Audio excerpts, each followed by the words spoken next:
Assalamualaikum warahmatullahi wabarakatuh. Saya Dirlantas Polda Aceh mengajak kepada masyarakat yang akan melakukan mudik di tahun 2022 ini agar mempersiapkan diri lebih baik supaya perjalanan mudik Anda lebih aman dan nyaman. Siapkanlah kendaraan lebih dahulu dengan mengecek kondisi kendaraan seperti ban, rem, setir, lampu, dan lain-lain. Jangan memaksakan diri mengemudi kendaraan bermotor apabila Anda capek atau lelah.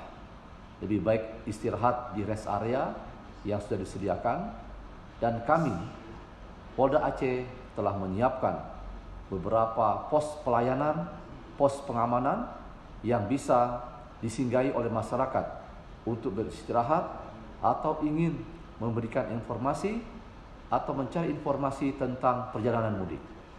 Kepada masyarakat yang akan meninggalkan rumah dalam jangka waktu yang lama, agar pastikan rumah dalam keadaan aman. Ini demikian pesan saya kepada masyarakat Aceh yang akan melaksanakan mudik. Terima kasih. Assalamualaikum warahmatullahi wabarakatuh.